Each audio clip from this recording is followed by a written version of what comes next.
I was still rubbing the sting on my cheek when the lawyer closed the leather binder and looked straight at my father. The entire room froze, 40 pairs of eyes holding their breath, because nobody had ever spoken to my father the way that man did. Those witnesses weren't just bystanders. They were board members and sycophants whose loyalty was bought and paid for, ensuring Gary's outburst would stay within the walls of the Glass Kingdom, or so he thought. But at that moment, everything stopped mattering, except his one quiet question. Mr. Gary, do you actually know who legally owns that $28 million mansion you live in? My father's hand stopped mid-air, clutching his glass. He froze mid-sip. This wasn't just about the $11,600,000 penthouse he wanted me to sign over to my brother anymore. This was a reckoning. Welcome to Turning Tables Stories channel.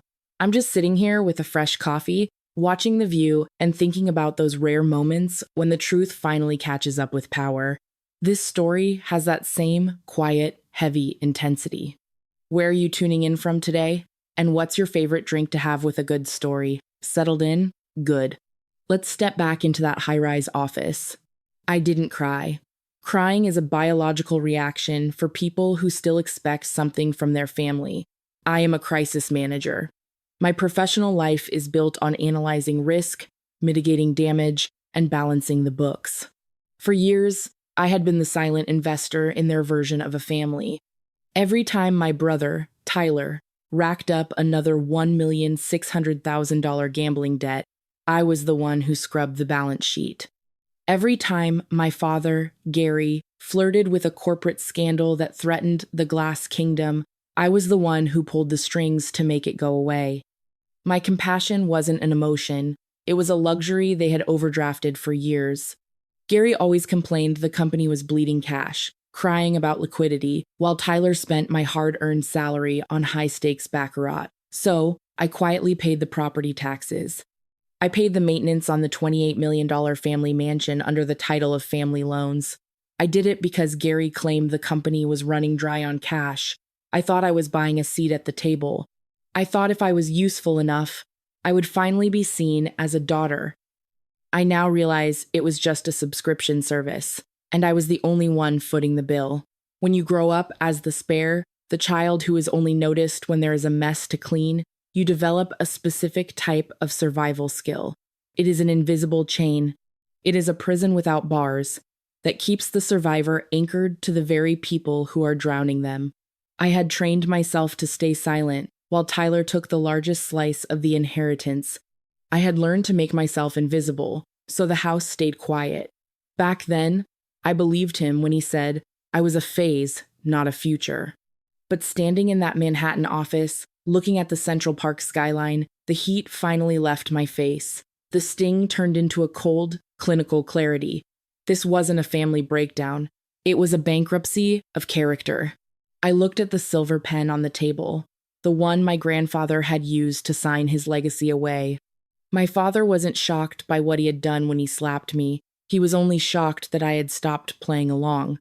The silence in the room wasn't just quiet. It was the sound of 40 years of lies being audited in real time. I realized that my father's power was a rented dignity, and I was the one who held the deed. I didn't wait for the elevator to reach the lobby before I opened my phone. I didn't wait for the Manhattan air to cool my temper because my temper wasn't hot anymore. It was frozen. As a crisis manager, I've learned that the most effective response isn't the loudest one. It's the one that removes the oxygen from the room. I walked out of that skyscraper, past the polished glass and the silent security guards, and I didn't look back once. I didn't cry for a father who had just assaulted me. I didn't panic about a brother who wanted my home. I simply tapped the contact for my private banker. This wasn't revenge. It was a long overdue audit. When the call connected, my voice was as steady as a heart rate monitor in an empty room. Hello, David. This is Destiny. I need to update my risk profile. I am revoking my status as the personal guarantor for all credit lines associated with Gary and Tyler.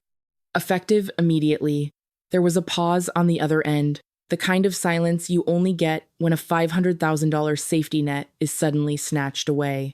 David tried to be professional, but I could hear the confusion. He knew my family's version of success was built on my signature.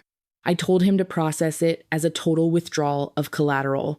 I was simply stopping the subsidized lifestyle I had been funding for years. As I hung up, I realized how they had been able to look me in the eye and call me worthless while I was paying their bills. It was the trap of normalized cruelty. When you allow someone to mistreat you for a long time, their toxicity stops being an exception and becomes their operating system. Because I had always been there to clean up the messes, Gary and Tyler had come to see my silence, not as strength, but as a lack of options. They had normalized the idea that I was a resource to be used, like electricity or water. To them, my only value was my utility. They didn't see the person, they only saw the insurance policy. They truly believed their status was a birthright, forgetting that the foundations of their glass kingdom were built on the very daughter they had just tried to discard. I signaled for a black car service, needing the private, tinted silence of a mobile office to coordinate the first strike of the liquidation.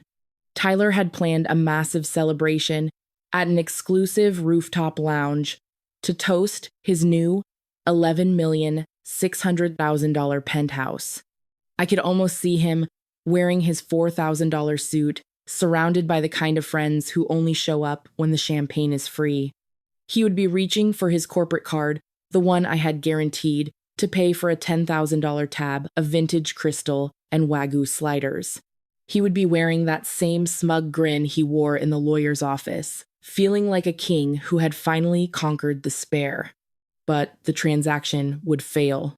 The little magnetic strip on that card was no longer connected to my sweat and my salary. It would be declined. Not once, but twice. I could picture the flush of embarrassment creeping up his neck as the waiter politely informed him that the credit line was suspended. I could imagine the laughter of his friends turning into awkward glances. The king was about to realize that his crown was made of unsecured debt, and I had just canceled the subscription. I stepped into the waiting vehicle, the door closing with a heavy, muffled thud that sounded a lot like a final signature. The kingdom was freezing over, and I was the only one with a coat. The phone didn't stay quiet for long. Gary was never a man who accepted a no, especially from a daughter he considered a secondary asset. He launched a public relations campaign that would have been impressive if it wasn't so pathetic. Within 24 hours, the vultures were circling. He didn't call to apologize for the slap or to negotiate a settlement. Instead, he used his remaining corporate connections to leak a story that was designed to incinerate my career before I could even take my next step. He claimed I was a predator.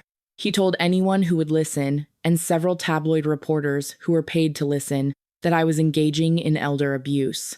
He painted a picture of a manipulative daughter who had used her professional skills to brainwash a dying grandfather into signing over the family legacy. He used the term elder abuse like it was a tactical weapon, hoping the sheer ugliness of the accusation would force me to surrender. I watched the headlines scroll across my phone while I sat in my home office. I didn't panic. Anger wasn't loud this time, it was clinical. I simply opened a new spreadsheet and began a forensic audit of my mother, Patricia's medical trust. Gary had insisted on managing her special care facility payments, claiming it was his duty as a husband. But I knew Gary. To him, duty was just another word for leverage. I looked at the premium history for her long-term care insurance. My mother has advanced, early-onset dementia. She needs round-the-clock specialized care that costs $15,000 a month. What I found was the digital equivalent of a crime scene. Gary hadn't just been late with the payments. He had stopped paying the premiums altogether 6 months ago. He had let her specialized coverage lapse. I had been sending him the money for her care every month, thinking it was a sacred fund. But the records showed where that money had actually gone. It hadn't gone to the nursing home. It had gone directly into a holding account, used to pay the interest on Tyler's latest $1,600,000 gambling debt. My father had gambled with my mother's life to protect his favorite son's reputation. I called the facility director, and her voice confirmed my worst fears. The director told me they had been trying to reach Gary for weeks. Because the insurance had lapsed and the private payments were missing, my mother was 48 hours away from being evicted, from the only place that kept her safe and comfortable. Gary was willing to let his wife be tossed into a state-funded ward just to keep Tyler's credit cards active. This was the final straw. My compassion had been a luxury they had overdrafted for the last time. This wasn't just a family dispute anymore. It was a lethal violation of trust. I realized that Gary and Tyler weren't just ungrateful. They were a biological hazard. They were parasites that would consume everything in their path, including their own blood, to maintain the illusion of their glass kingdom. I closed the laptop. The data was clear. The audit was finished. I didn't need to yell. I just needed to execute the final phase of the liquidation. I didn't try to handle this alone anymore. A crisis manager knows when to bring in the heavy artillery. I called Marcus, a specialist in forensic accounting and estate law who makes a living dismantling corporate facades. Anger wasn't the fuel I needed. I needed documentation. I needed the kind of truth that doesn't just hurt, but incarcerates. We spent 3 sleepless nights in a room that smelled like stale espresso and old paper, digging through 40 years of my father's lies. The paper trail was a map of a dying kingdom. We discovered that the $28 million mansion wasn't just gifted to me, it was held in a revocable trust my grandfather had established 13 years ago. Gary was never the owner. He was merely a tenant with a life estate, a right to reside there, but that right came with a lethal condition. He was strictly prohibited from encumbering the asset with any debt or legal liabilities. The moment he compromised the integrity of the property, his residency was forfeit. But Gary's arrogance was greater than his caution. Marcus pointed to a signature on a loan application from 2 years ago, a line of credit for $800,000. Then he showed me a copy of my own signature from a professional contract. Even to my untrained eye, the difference was clear. Gary had forged my signature on authorization forms to use the mansion as collateral for high-interest, predatory loans. He didn't just mimic my handwriting. He had exploited a corrupt, longtime family notary to bypass the bank's identity verification process, turning a professional trust into a criminal tool. He had used a property he didn't own to fund Tyler's lifestyle, gambling, that I would never be brave enough to look at the books. This was the criminal twist I needed to end this war. This wasn't just ungratefulness or family favoritism anymore. This was a felony. My father had committed systematic fraud against his own child to protect the favorite son who was currently drinking away my mother's medical premiums. Every signature Gary had faked was a nail in the coffin of his authority. He had spent decades painting me as the dramatic, ungrateful daughter while he was quietly robbing me of my inheritance and my future. The weight of the discovery felt like a lethal weapon in my hands, calm, factual, and absolutely final. I looked at the pile of forged documents and felt a strange sense of peace. The girl who had been slapped in a Manhattan office was gone. In her place was a woman who realized that family isn't a debt you pay with your life, and blood isn't a license to steal. I wasn't just an accountant for their sins anymore. I was the judge. I authorized Marcus to prepare the emergency restraining order and the criminal evidence for the district attorney. The paper reckoning was complete. Gary had built a house of cards, and I was about to remove the bottom row. I pulled up the gravel driveway of the $28 million mansion for the last time as an outsider. The house looked as grand as ever, its limestone facade glowing under the Manhattan twilight, but to me, it was just a beautiful shell covering a rotted core. It smelled like sandalwood and unpaid debts. I didn't knock. I didn't wait for a greeting. I walked through the double doors, my heels echoing against the marble like a countdown. Gary was in the dining room, the same place where he used to hold court like a king. He was leaning back in his chair, feet on the table, taking a slow sip of a $500 bottle of vintage red wine. He looked up at me with that familiar, lazy arrogance, believing he was still the architect of my life. "There you are," he said, his voice smooth and untroubled. "I knew you'd come to your senses. Tyler's already looking at furniture for the penthouse. Sign the gift documents, Destiny, and we can put this unpleasantness behind us." He wasn't just asking for the deed, he was trying to force me to absorb the massive gift tax liability, effectively making me pay the IRS for the privilege of being robbed by my own family. He actually smiled at me, an expression that tried to mimic fatherly warmth, but only succeeded in showcasing his delusional entitlement. I didn't say a word. I simply walked over and set the leather folder on the table right next to his glass. He didn't even put his drink down as he flipped it open. I watched the exact moment his world tilted. He froze mid-sip as he saw the bold header of the emergency restraining order and the photocopies of his own forged signatures. The silence that followed was heavy with 40 years of buried truth. I watched him realize that his power was never a birthright. It was a rented dignity he had been paying for with stolen funds, and my silence. My father was the ultimate example of the illusion of power. People like Gary believe that throwing money at things makes them important, but when the bank account is empty, the character is revealed as hollow. He was a man who had rented his respectability, using his father's legacy and his daughter's hard work.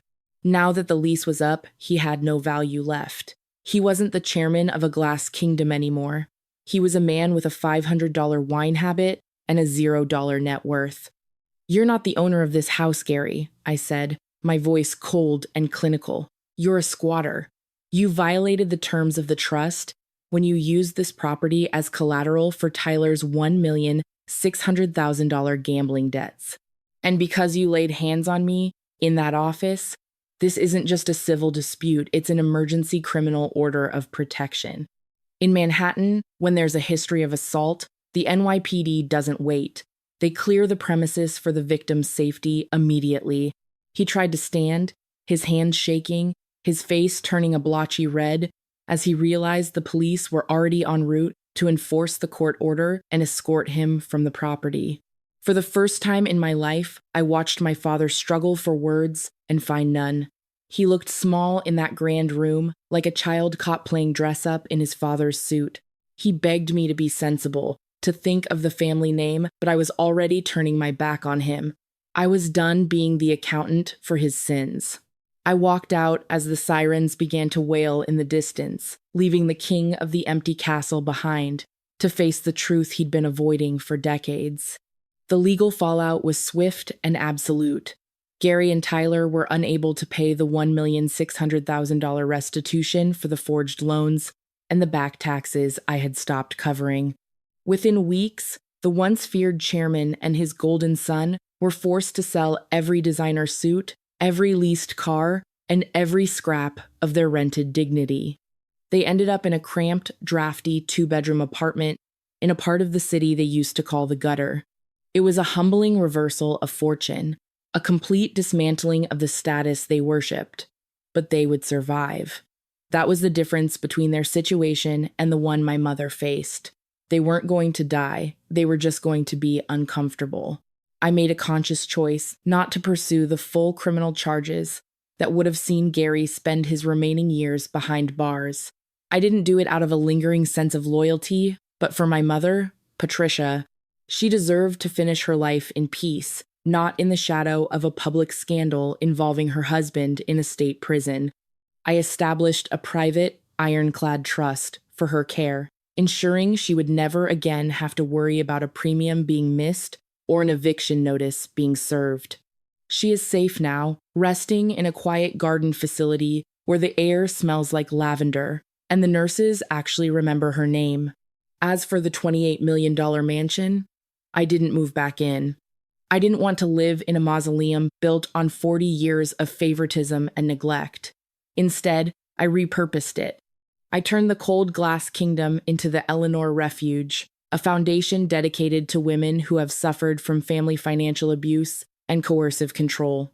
By registering the mansion as a private nonprofit headquarters with an integrated residency program, I navigated the city's rigid zoning laws that would have otherwise buried a traditional shelter in red tape. The grand dining room, where Gary once slapped me, is now a light-filled counseling space for those rebuilding their lives from the ashes of someone else's greed. Revenge is a fire that consumes the one who lights it, but true justice is a seed. This is the seed sower's legacy. By transforming a symbol of exclusion into a sanctuary of healing, I didn't just win a legal battle, I redefined what it means to be a daughter.